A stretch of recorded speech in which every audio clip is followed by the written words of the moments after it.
Brian, it's so wonderful to have you on my podcast. Welcome to Me and the Market Glad. How are you doing over there in Washington? Actually, Wisconsin, it is very cold here right now. It just took a turn to the frigid cold. But thank you for having me on the show. I'm glad to be here. I'm personally curious to learn more about your investment philosophy and your early career days as a middle school teacher to writing for the Motley Fool for 13 years. What was the transition like? Well, it was a transition that wasn't planned, I think would be the best way to put it. I was a middle school writing teacher in Washington, D.C., and I was there for a number of years. My wife and I were kind of exhausted. We were both teachers. We took a year off. We moved abroad. We said we were just going to not work for a year, and I started getting antsy and bored. I had never taken a finance class or an economics class in my life. And we had to roll over our 403Bs. That started being one of the things that kind of occupied my time. I guess you could say gave me something to do. And I was interested by it. I was fascinated by it. And I wanted to be able to know what we were doing with the money that we had invested. So that's how I found the Motley Fool. And I like to say that I had the writing background. I had worked in various writing roles and I was a writing teacher, but I didn't really have the finance background. And so when I joined the Motley Fool as a member, I was writing on their boards a lot. I saw that they had an opening for some freelance work and I signed up, and there was a little bit more to it, but one thing led to another. And 13 years later, I still do work for the Motley Fool. It doesn't take up all of my time now, but I have been working for them in various capacities for 13 years since. And for what it's worth, I think one of the things that was a liability when I started and has become more of an asset is that I didn't know a whole lot about finance or economics. And I'd like to think that I haven't forgotten what that is like. And so when I try and explain things, to get to your education point, I try and remember what it's like to be sitting in the seat that I was in 13 years ago. And that's kind of my angle in how I do what I do. What has been the biggest takeaway writing and teaching about finance? I'd imagine it's not easy to write about finance because there's so many considerations and research done before you write a piece about a company or investing. Talk to me about some of the biggest takeaways writing and teaching finance. Through the process of writing about finance, you learn a lot about what matters to you. And so what I think you're absolutely right, Calvin, that you have all these different pieces of information and you have to figure out what is a signal and what is just noise. And there's no shortage of noise. And it can be pouring through a company's annual report. It can be listening to a conference call. It can be going on investing boards or watching CNBC or reading the Motley Fool. How do you know what matters and what doesn't? And you have to do that as a writer, because as a writer for the Motley Fool, I was going to write a 5,000 word article. Well, first of all, they'd probably reject that because nobody's going to read all of that. And second of all, I'd only get one article done a week and I wouldn't have been able to earn a living. So you have to figure out what matters to you. And so, we're going to talk a little bit later about my anti-fragile framework. It is through the process of writing and needing to know that you need to convey some belief that you have in between 800 and 1,200 words. To do that, you need to know what to look for and what matters to you. And you need to be able to say, here's what matters to me. I might be wrong, but if I'm wrong, I'm going to know why I was wrong so that I can improve the process next time. So that's kind of what happened. And then the same thing happens with teaching people about finance. I do try and remember what it was like for me 13 years ago when I didn't have much of a background, but that was just my experience. And everybody has their own experience. And the same thing as Brian Feroldi and Brian Withers and I, we teach courses through our company, Long-Term Mindset. And the 5th version of our flagship course, Financial Statements Explained Simply, is pretty different than what we did just a year and a half ago through our first one, because you realize where people are at. And there's one thing I've learned, it's that when you are teaching someone about personal finance, really though, anything, you got to aim for one nugget per day. If your students or your readers can leave with literally one concept that they'll still have in their head a year from now, 10 years from now, that's a success. It doesn't feel like it in the moment because there's so many things you want to teach. But if you get one, you've done a pretty good job. We invited founder and CEO of Seven Investing, Simon Erickson, to share with us his insightful knowledge on investing in innovative companies and what Seven Investing is all about. So we partnered up with Seven Investing, which you can support my podcast, Me and the Market Goliath, today by signing up to Seven Investing's annual newsletter subscription. By signing up, you'll receive 2 of their highly recommended stock picks per month, research reports, video deep dives from their lead advisors, and monthly subscriber calls, including all of their previous stock picks and exclusive access to their members-only community forums. You can use promo code Goliath to enjoy a further $29 off on their annual membership subscription for just $170. So maximize your market intelligence with Seven Investing's newsletter service and lead advisor insights today. What has writing about finance and investing taught you and your audience about money and happiness? Well, that's a complicated topic. I think that there's a lot to unpack there. I think what we all want on some level is a level of security.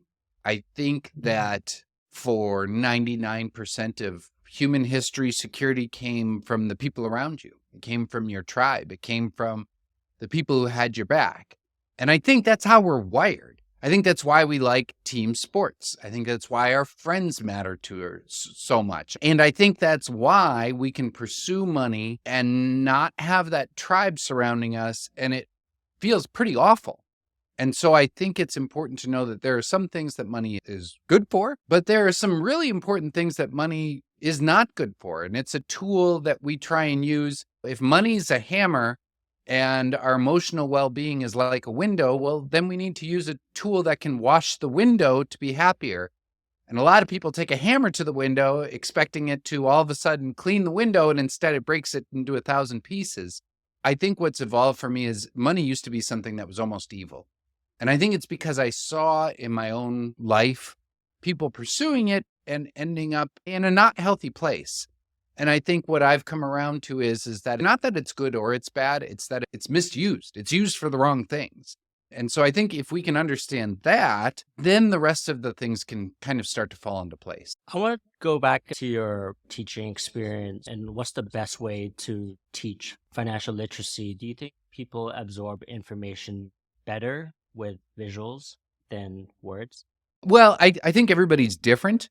But I think visuals are underappreciated because I think words have like 90% of the market share. And it'd be better if words were like 50% and visuals are 50%. Now, this is something Brian Feroldi is really good at. He's great at making visuals that really make things simple.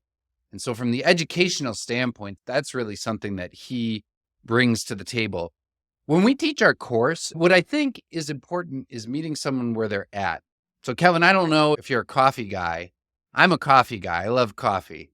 All right, he's showing me his coffee right now. I live on a coffee farm in Costa Rica during the winter, and we used to bring our coffee back here to the States, and just for fun more than anything else, we set up a coffee stand where we sold coffee to people in our community.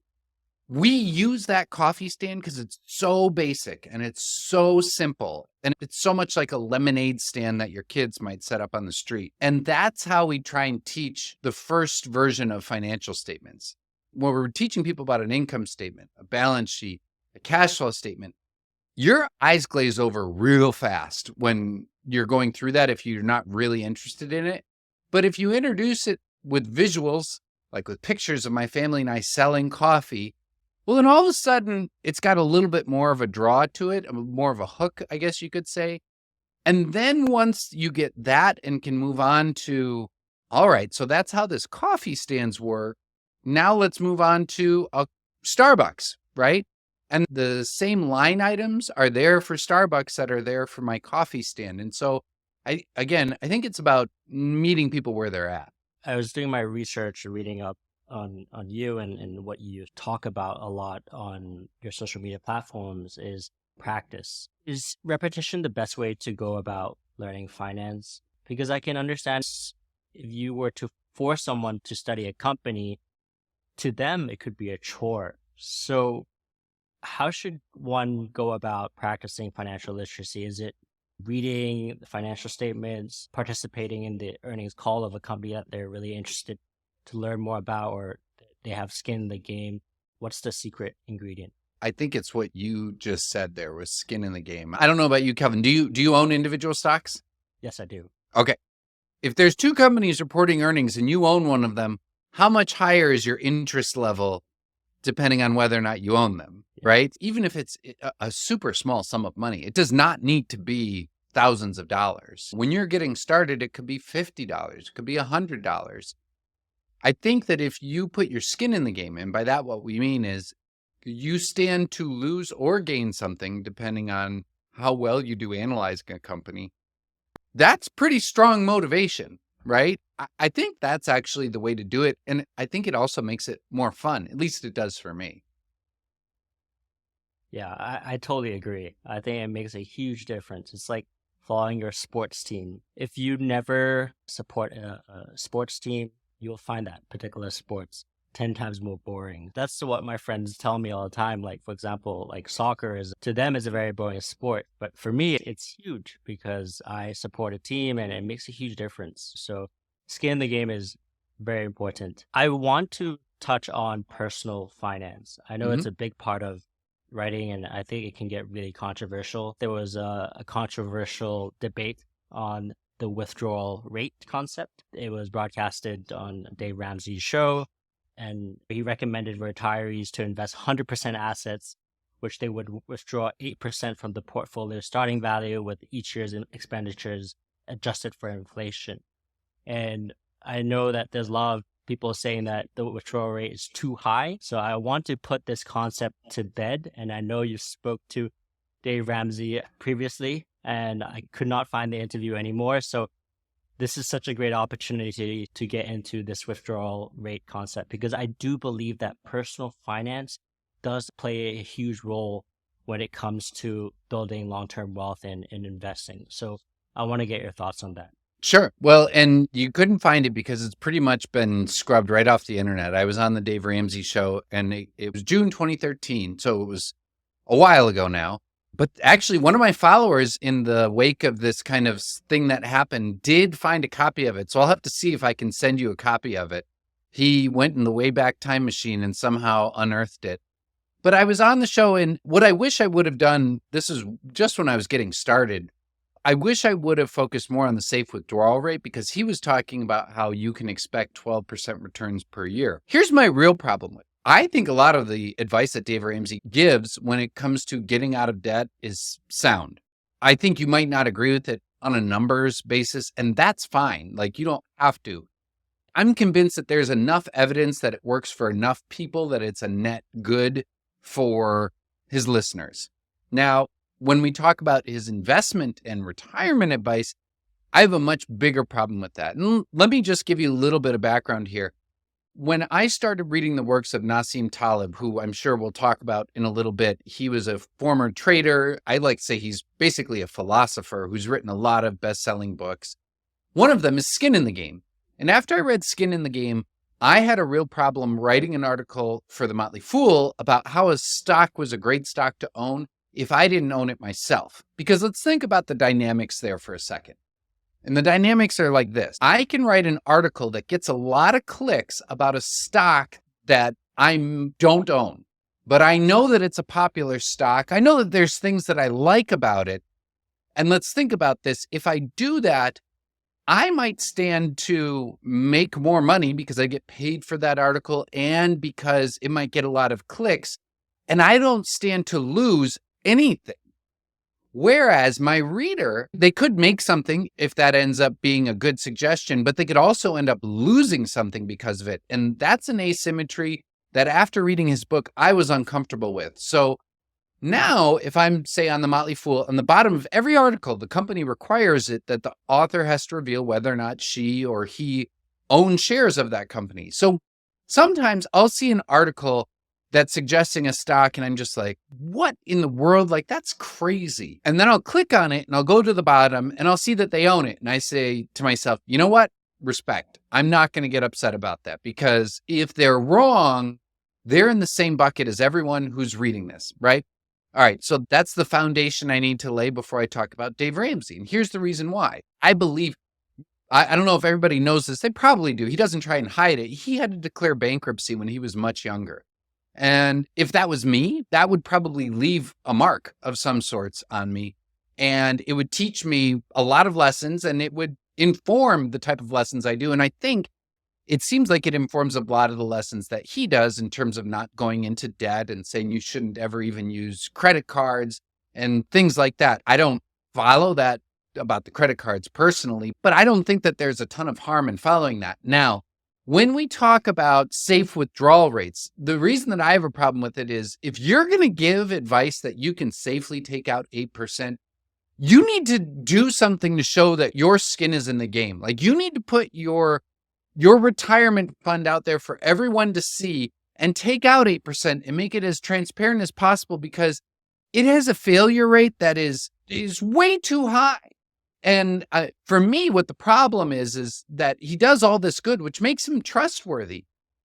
But when you say you can pull out 8% and you have no downside risk because of it, other than you and I talking on this podcast, when people find themselves in the position where they're 70 years old and taking out that much means if you take out 8% and the market goes down 20% the next year and inflation goes up, which isn't all that different than what happened in 2022, then you're not taking out 8% of your portfolio the next year. You're taking out a much bigger number. And that has some serious consequences. And here's the real thing. You can't jump in a time machine and go back and change your mind. What's done is done. There's no undoing it. It's a one-way door.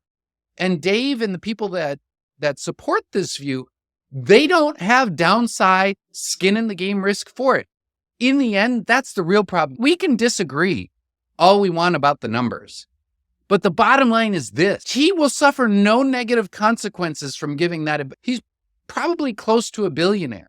And so that is the fundamental asymmetry that I have a problem. That's a valid assessment and unbiased way to look at it.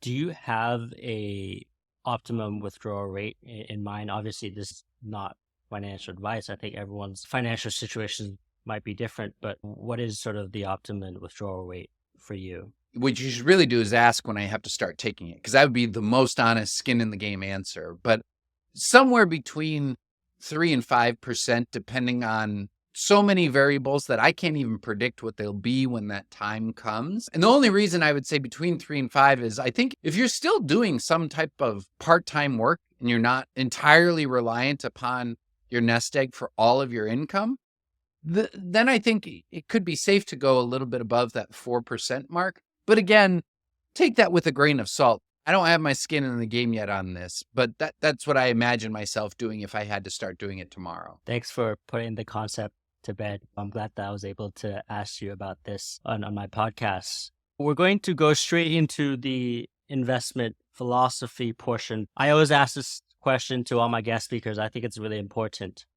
What does investing mean to you?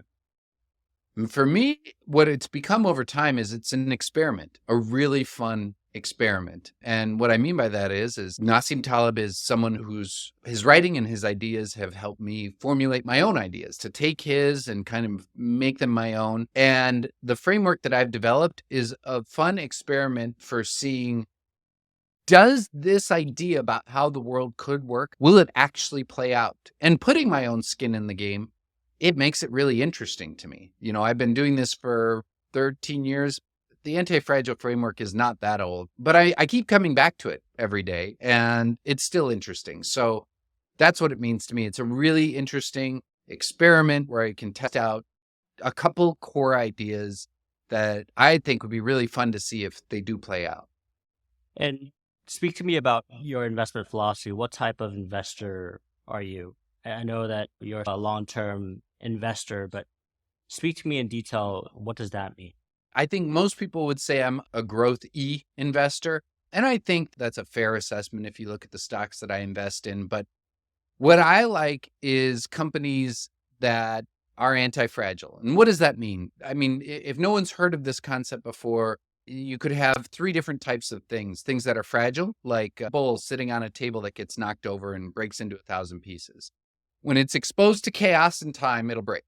You've got things that are robust, say a piece of iron on the same table falling to the ground. It pretty much stays the same when it falls to the ground. And that's usually where people stop. But in his books, Taleb talks about how there's this third class of things that we don't talk about very much, the antifragile, where when it's exposed to chaos, as long as it has the time to consolidate its gains, which basically means it has acute stress and then a period of rest, it doesn't stay the same and it doesn't get weaker, it actually gets stronger. And the examples are really easy in the physical world. Our muscles, when we lift muscles, we're tearing them. And when we rest, they grow back stronger. Or our immune system. When we get sick, it's weaker, but when we get better and we rest, it actually comes back stronger. It's how you can gain immunity from something. And so I look for companies that have something that makes me believe that they have those ideas baked into their business model, their business, their culture, their DNA. I want to get into the details of the anti-fragile framework. I know there's a subcomponent to the anti-fragile framework. There's the barbell approach. First, when you look into a company, you look at their mission statement. And when I think of mission statement, I think back to my business school days where in entrepreneurship, you think of a product, you think of a mission statement, you think of what the company stands for. So why the mission statement sort of what you look at first? Well, one, you can tell a lot about a company by its mission statement. What I mean is some of them are absolute fluff. And I can't get mad because I think that that's what I would have done before I had kind of really sat down and thought about it. It's really hard to write a good mission statement. It's really, really hard. If you don't, it's okay. But do you have a mission statement for what you do with your podcast?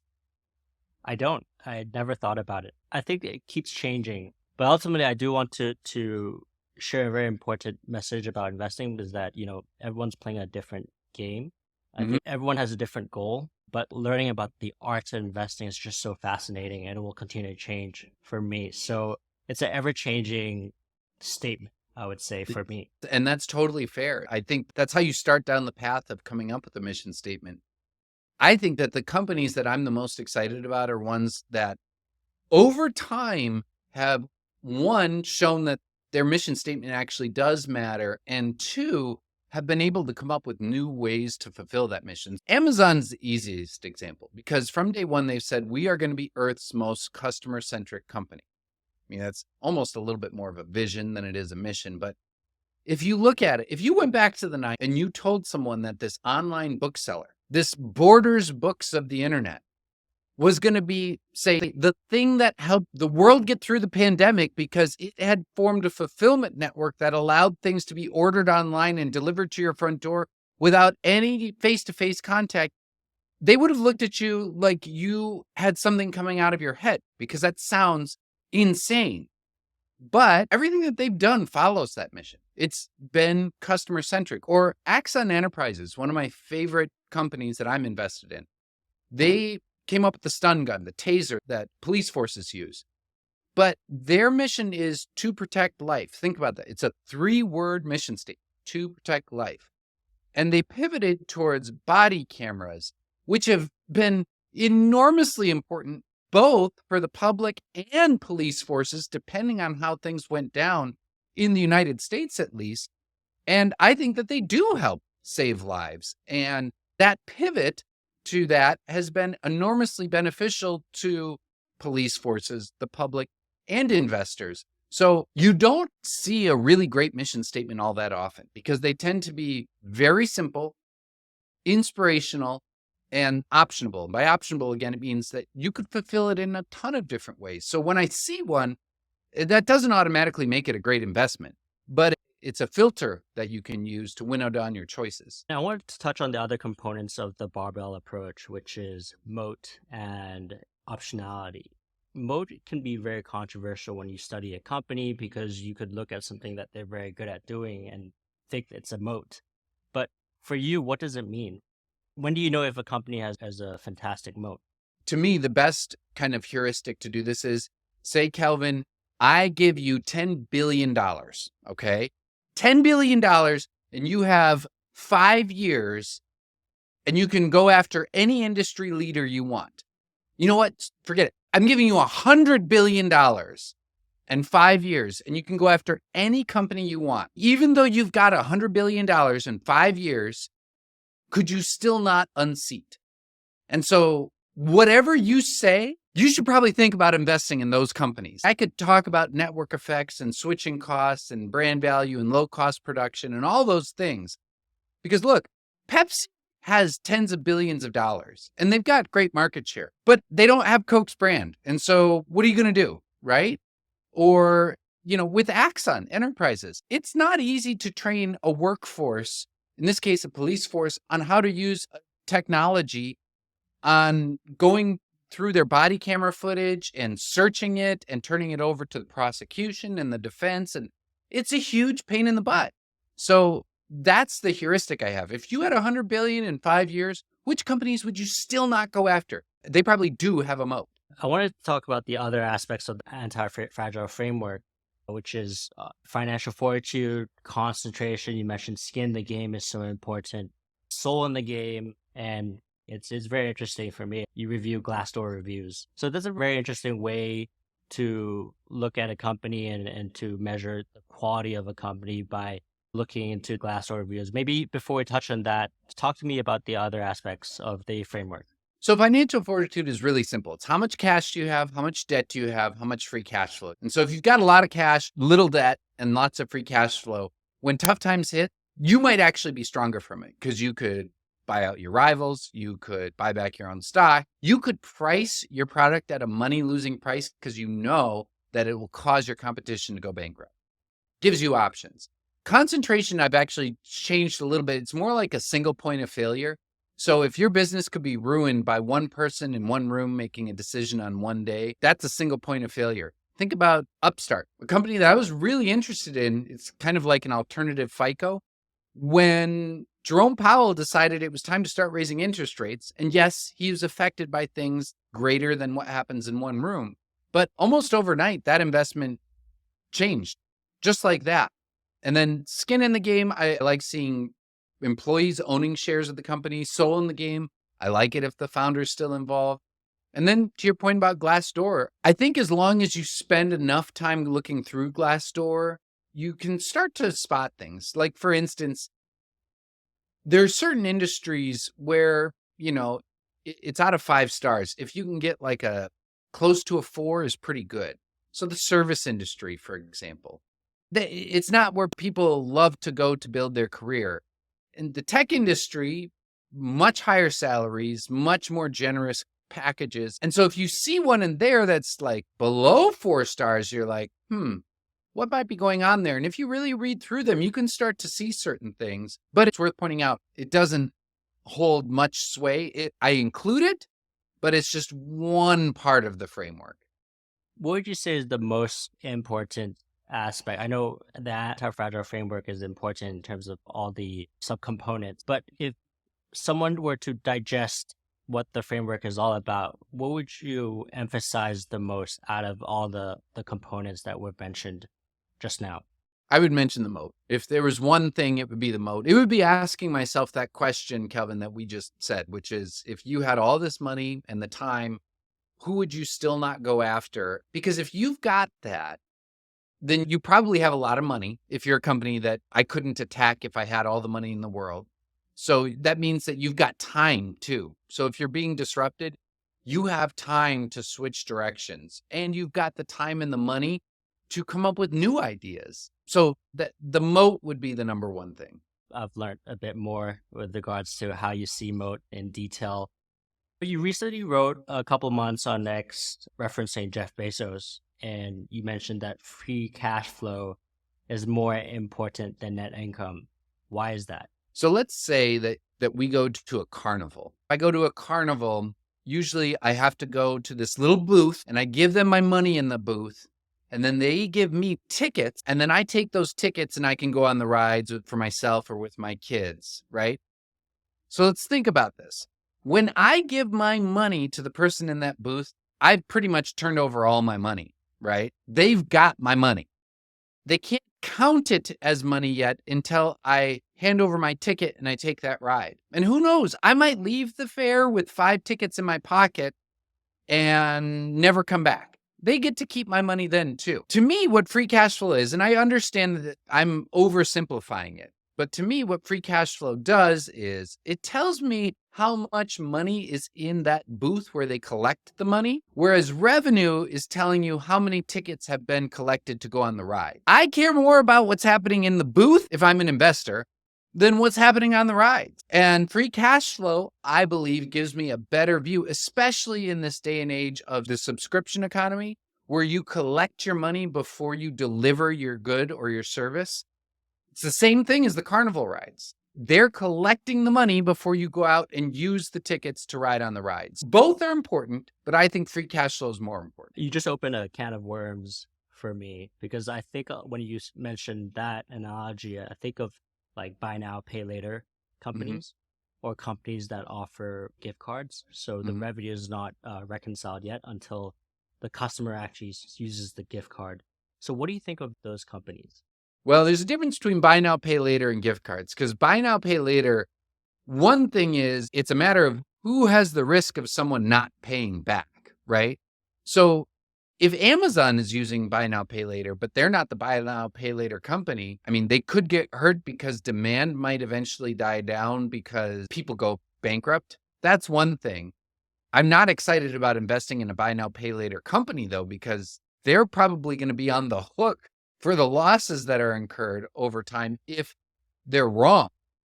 Now, gift cards, on the other hand, I have no problem with. Starbucks does two things. It gives them cash before they have to deliver their product, and it builds their moat. And what's that moat?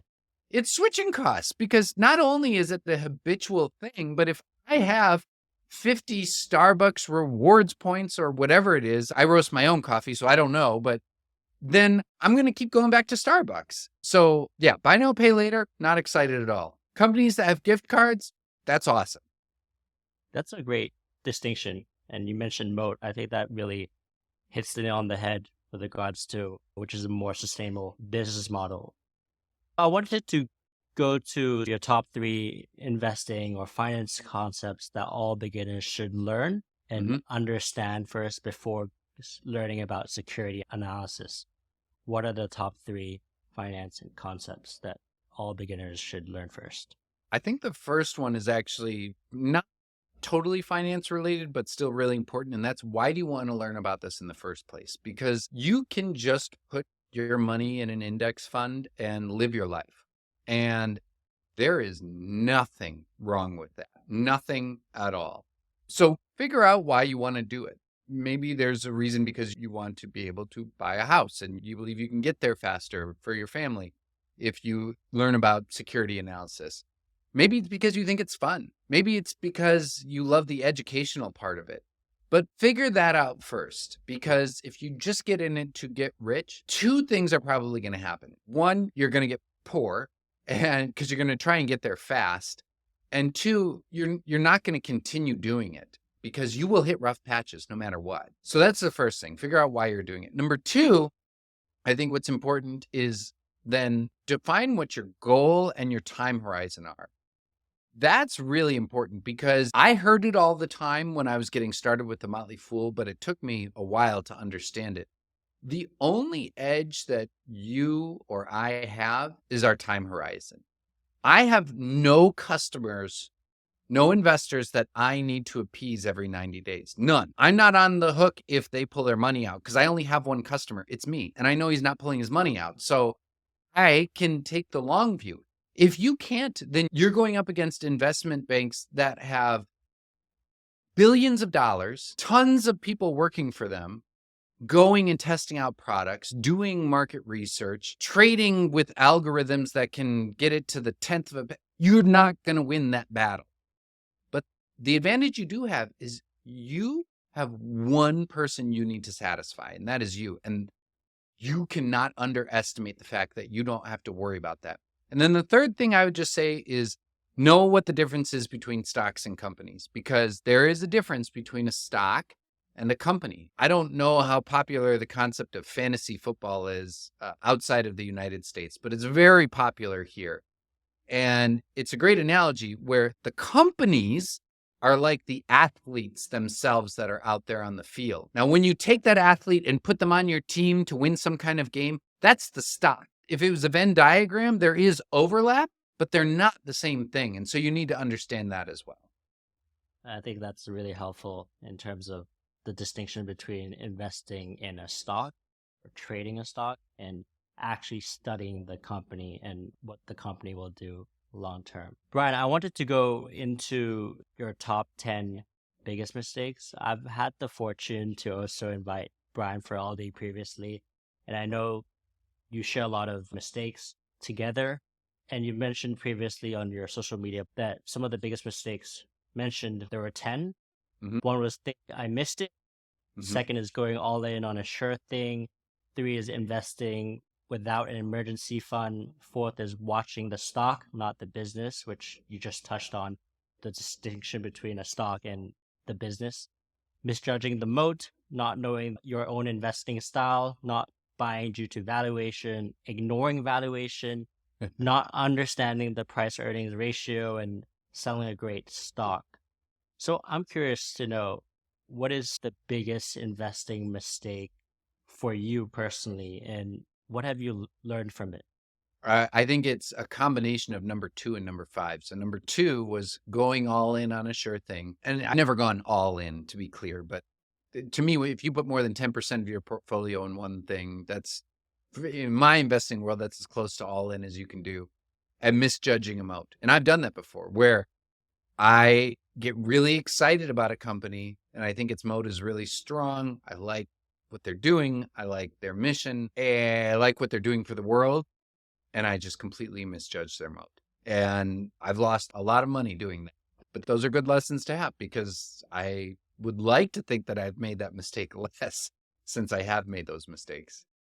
I dug deep into these investments. I know you previously shared your learning experiences with Rosetta Stone, hmm Peloton, Stratasys, which is a 3D printing company, and Riskified. Were there any common themes in those sort of investing mistakes, or maybe similar stories with regards to how the company performed over time? Were there any hints before you finally realized your mistake? Those are 4 great examples. Peloton, Rosetta Stone was my first really big one, but Rosetta Stone, Peloton, Riskified.